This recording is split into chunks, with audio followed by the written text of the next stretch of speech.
Tonight, a Buddhist temple in Bradenton is the target of a civil lawsuit alleging theft, fraud, and suspicious actions after the death of a follower. An 8OnYourSide investigation reveals the questions don't stop there.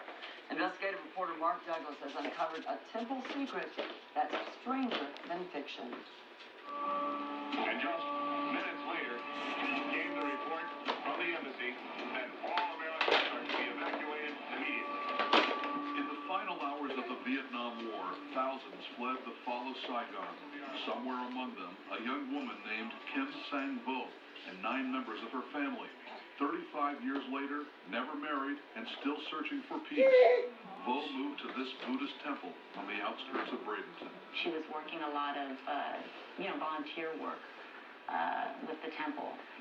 And she said she was happy. 3 months later, Vo told relatives she planned to leave. But on August 8th, she collapsed and died a day later from a brain hemorrhage. Her unexpected death at the age of 60 devastated Vo's family. 5 months later, Vo's family members are suspicious about what happened to Vo's life savings after she moved to the temple last May. A police report last September says Vo's sister even told a detective she feels her sister was murdered. At the temple, Vo shared a 4-bedroom home with her friend Mat Dam, Dam's brother, a Buddhist monk named Hen Dam, and a Buddhist nun named Na Li. She was used to not being very religious at all, and she went from that to a short period of time, like seeing the light. Vo's niece says the day her aunt died, the temple nun took $30,000 from Vo's bank account. We hadn't even gotten the results yet that she's actually pronounced legally dead. That she's at a bank withdrawing money.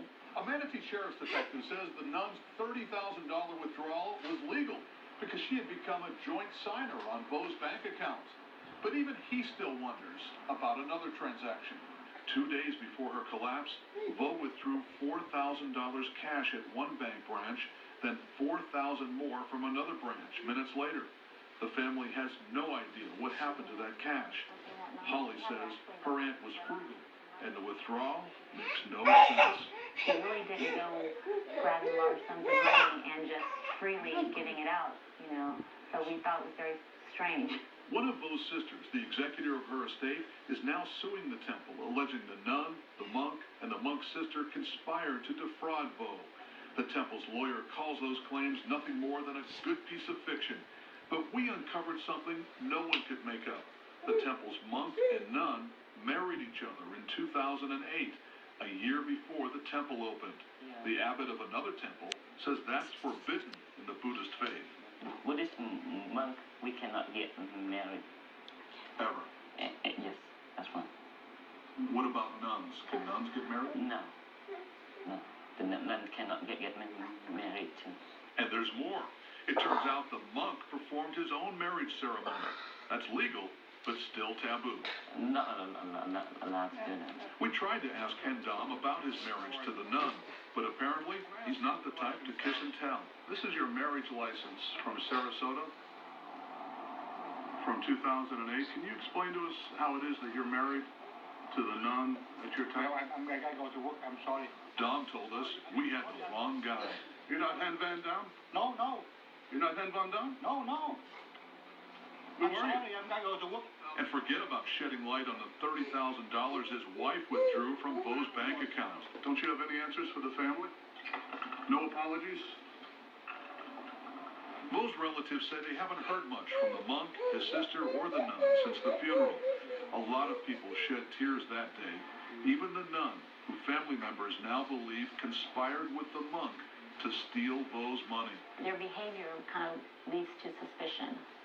I mean, who would consciously do something like that while somebody's dying, unless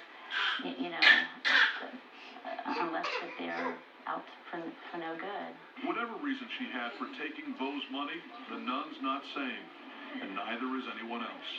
I'm Mark Douglas, News Channel 8. The attorney for the temple has filed 24 pages of motions to dismiss the lawsuit. Manatee Sheriff's detectives say their fraud investigation is inactive, and there's no evidence to support the family's allegations of foul play in Vo's death.